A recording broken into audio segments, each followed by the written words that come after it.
आइए अब देखते हैं इस वक्त की 100 ब्रेकिंग न्यूज सुपर 100 में। अमेरिका कोस्ट गार्ड में अटलांटिक सागर और कैरिबियन सागर के निकट अंतर्राष्ट्रीय जल क्षेत्र में वेनेजुएला से संबंधित 2 ऑयल टैंकर किए जब्त। ऑयल टैंकर पर लगे थे रूस के झंडे, वीडियो किया जारी। अमेरिकी कोस्ट गार्ड्स ने कैरिबियन सागर में हेलीकॉप्टर की मदद से ऑयल टैंकर एम शोफिया पर किया लैंड। हथियारबंद गार्ड्स ने देखते देखते शिप पर किया कब्जा। अमेरिकी कोस्ट गार्ड्स ने वेनेजुएला से आ रहे रूसी ऑयल टैंकर बेला 1 पर आइसलैंड के पास किया कब्जा। 2024 में अमेरिका के प्रतिबंध लगाने के बाद बेला 1 अब रूसी झंडे के साथ मैरिनेरा नाम से चल रहा था। रूस ने ऑयल टैंकर पर अमेरिका की कार्रवाई पर जताई कड़ी आपत्ति। कहा, समंदर में डकैती कर रहा है अमेरिका, ये संयुक्त राष्ट्र के मानदंडों के खिलाफ है।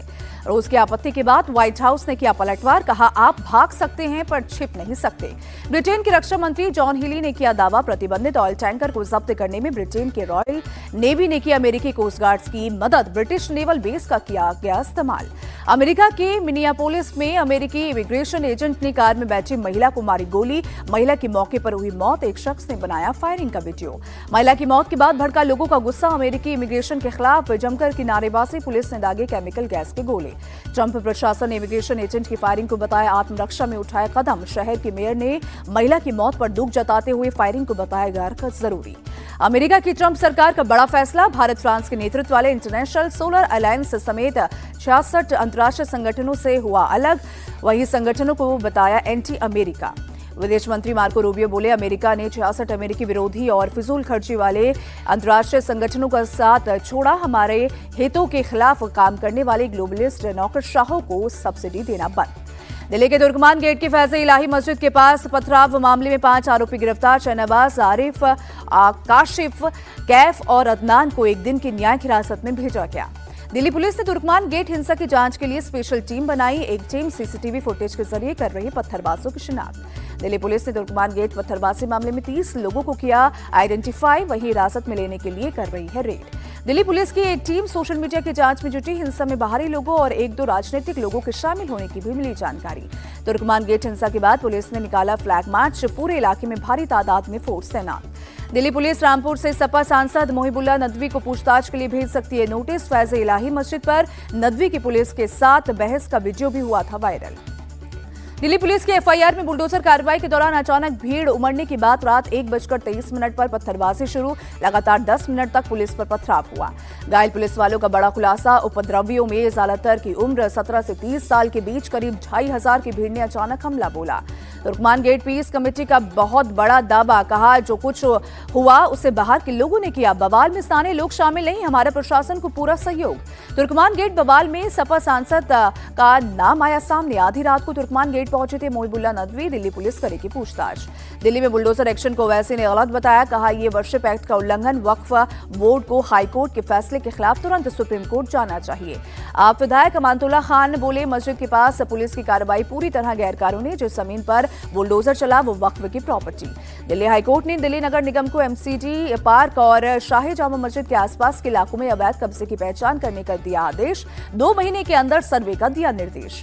दिल्ली हाईकोर्ट ने एमसीडी को अवैध निर्माण पर कानून के तहत सख्त एक्शन का दिया आदेश। शाही जामा मस्जिद के पास अवैध पार्किंग, फेरी वालों और कॉमर्शियल एक्टिविटी के खिलाफ याचिका पर आया फैसला।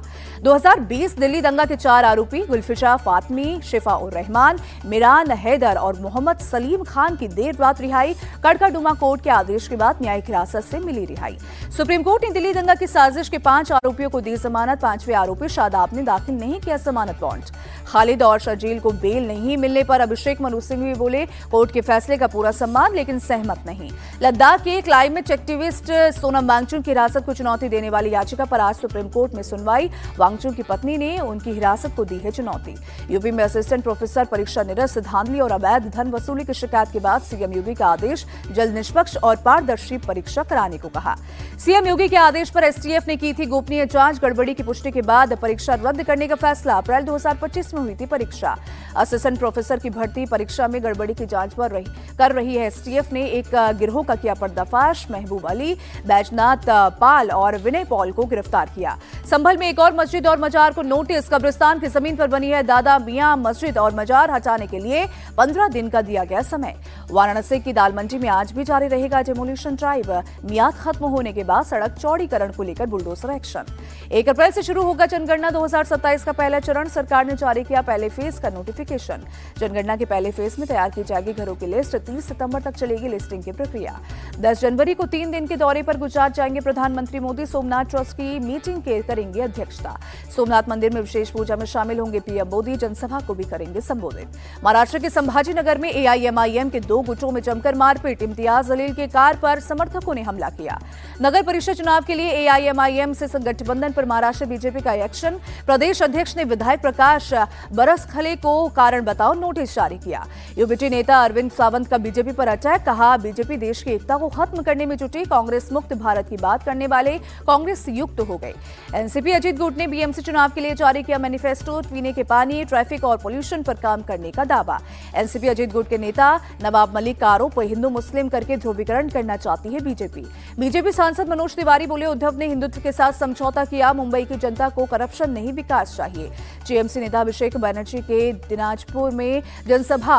कहा बीजेपी संवैधानिक संस्थाओं का दुरुपयोग कर रही है। एसआईआर के जरिए बड़ी संख्या में हटाए जा रहे वोटरों के नाम। अभिषेक बनर्जी बोले दिल्ली के नेता कितनी भी ताकत लगा ले फिर से टीएमसी ही बनेगी सरकार। वहीं बंगाल के 10 करोड़ लोगों का आशीर्वाद ममता बनर्जी के साथ है। समीक भट्टाचार्य बने पश्चिम बंगाल बीजेपी के प्रदेश अध्यक्ष। राज्य में बीजेपी के 35 नए पदाधिकारियों की लिस्ट जारी। बिहार के डिप्टी सीएम विजय सिन्हा का अधिकारियों को निर्देश, भूमि से जुड़े मामलों में लोगों को परेशान न करें।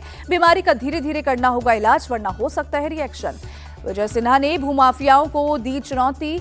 मनमानी करने वालों पर होगा सख्त एक्शन। आम लोगों को न्याय दिलाने पर सरकार का फोकस।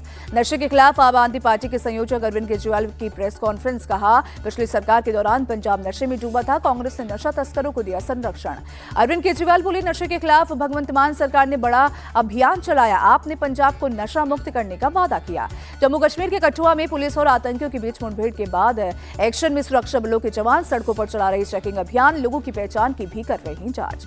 बिहार में आज से सुनार की दुकान या किसी शोरूम में हिजाब या घूंघट पहनकर आई महिला को नहीं मिलेगी एंट्री। मफलर या हेलमेट पहने शख्स को भी एंट्री से पहले दिखाना होगा पूरा चेहरा। हिजाब विवाद के 23 दिन बाद बिहार की नुसरत परवीन ने ज्वाइन की नौकरी। सीधे विभाग पहुंचकर ली ज्वाइनिंग। नियुक्ति पत्र बांटने के दौरान हिजाब हटाने पर हुआ था विवाद। दिल्ली के बवाना में कुख्यात बदमाश अंकित मान गिरफ्तार। राजेश बवानिया गैंग का मेंबर है अंकित मान। स्पेशल सेल के साथ एक हुए एनकाउंटर में अंकित मान हुआ गिरफ्तार। वहीं एक पुलिस वाला भी गोली लगने से जख्मी हुआ। वहीं दिल्ली में गाजीपुर के पेपर मार्केट में क्राइम ब्रांच ने 2 बदमाशों को किया गिरफ्तार। पैर में गोली लगने से दोनों बदमाश घायल हुए। दिल्ली के त्रिलोकपुरी में एक नाबालिग मोहित की उसके दोस्तों ने पीट कर हत्या की। पुलिस ने 6 आरोपियों को हिरासत में लिया।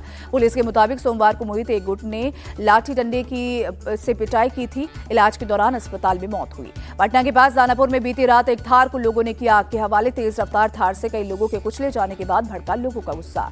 तेज रफ्तार थार से कुचलकर करीब 6 लोग हुए बुरी तरह से घायल। हादसे के बाद गांव वालों ने थार पर कब्जा किया। ड्राइवर मौके से हुआ फरार।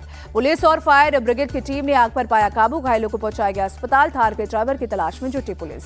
महाराष्ट्र के ठाणे में केमिकल फैक्ट्री में लगी भीषण आग। इलाके में मची अफरा तफरी। फायर ब्रिगेड की टीम ने आग पर काबू पाया। केमिकल होने की वजह से तेजी से फैली आग। फैक्ट्री आग में जलकर हुई खाक। आग से किसी के जान को नुकसान नहीं। यूपी के कानपुर में जूट बैग बनाने वाली फैक्ट्री में लगी आग। फैक्ट्री में रखा सामान जलकर खाक। फायर ब्रिगेड की टीम ने बुझाई आग। यूपी के महोबा में अवैध शराब फैक्ट्री पर चला बुलडोजर। शराब बनाने के हौजों को बुलडोजर से तोड़ा गया। पुलिस की टीम ने 85,000 लीटर कच्ची शराब की बरामद। 12,000 लीटर केमिकल भी किया जब्त। एसडीएम और सीओ के नेतृत्व में हुई कार्रवाई। बिहार के मुंगेर में हिंदू लड़की की घर वापसी। मुस्लिम लड़के से शादी करने के 7 दिन बाद घर लौटी लड़की। परिवार वालों ने मंदिर में कराया शुद्धिकरण। घर वापसी के बाद लड़की ने मंदिर में किया हनुमान चालीसा का पाठ। लड़की बोली अपना धर्म ही अच्छा है, दूसरे धर्म में शादी करना ठीक नहीं है। बिहार के हाजीपुर में हत्या के आरोपियों के खिलाफ पुलिस का अनोखा एक्शन। बैंड बाजा के साथ पहुंची पुलिस ने आरोपियों के घरों पर चिपकाया इश्तेहार। पुलिस ने गांव वालों को बुलाकर कराई मुनादी। कहा 48 घंटे के अंदर सरेंडर करो, नहीं तो होगी सख्त कार्रवाई। घरों की होगी कुर्की सख्ती। वहीं एमपी के उज्जैन में नागदा रोड पर टोल बूथ पर चाकूबाजी। टोल कर्मचारी की 3-4 लड़कों ने जमकर की पिटाई। दूसरी लेन से निकालने के लिए कहने पर लड़कों ने किया मारपीट। वहीं पश्चिम बंगाल के नादिया में NH-12 पर 2 बसों की आमने सामने टक्कर। हादसे में 3 लोगों की मौत, 6 लोग घायल। घायलों को अस्पताल में कराया गया भर्ती। गलत लेन और तेज रफ्तार की वजह से हुई टक्कर। मौके पर पहुंची पुलिस मामले की जांच में जुटी। बिहार के सहरसा में रेड लाइट इलाके में पुलिस की रेड। पुलिस की टीम ने 15 लड़कियों को किया रेस्क्यू। लखनऊ के नगराम इलाके में खेत में मिला महिला का नर कंकाल। लापता महिला की साड़ी से हुई पहचान। मृतका के परिजनों ने पति पर लगाया हत्या का आरोप। कानपुर में नाबालिग से गैंगरेप मामले में एक्शन। थाना प्रभारी विक्रम सिंह और दरोगा अंकित मौर्य सस्पेंड। आरोपी शिव बरन यादव गिरफ्तार। यूपी के अमरोहा में नमाज के दौरान 2 मुस्लिम गुटों में झड़प। जमकर चले लाठी डंडे और पत्थर। मामले में 8 आरोपी गिरफ्तार। हरियाणा के असंध और कुंजपुरा अनाज मंडियों में बड़ा घोटाला। 46 करोड़ रुपए की फर्जी धान खरीद की शिकायत जीएसपी समेत और डीएसपी स्तर के अधिकारियों को जांच में सौंपा गया। हरियाणा के करनाल में लव जिहाद का मामला आया सामने। मुस्लिम युवक ने खुद को हिंदू बताकर किया रेप। पुलिस ने आरोपी को भेजा जेल। हरियाणा के पानीपत में कारोबारी से 1 करोड़ की रंगदारी की मांग। 3 बदमाशों ने की ताबड़तोड़ 5 राउंड फायरिंग। सीसीटीवी फुटेज के आधार पर जांच में जुटी पुलिस। उत्तराखंड के रुद्रपुर में मस्जिदों से उतारे गए लाउडस्पीकर। तय मानक से ज्यादा आवाज होने पर पुलिस और नगर निगम की कार्रवाई। मनालाडा के पास 100 फीट गहरी खाई में गिरी बस। तमिलनाडु से ऊटी से आ रही थी बस। हादसे में 32 यात्री घायल, कुछ की हालत गंभीर। दिल्ली के कर्तव्य पथ पर रिपब्लिक डे की तैयारी। कड़ाके की सर्दी में सेना के जवान परेड की तैयारी में जुटे।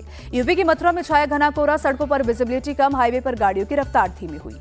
साउथ अफ्रीका में अंडर 19 वनडे सीरीज में भारत ने किया क्लीन स्वीप। साउथ अफ्रीका को 3-0 से दी शिकस्त।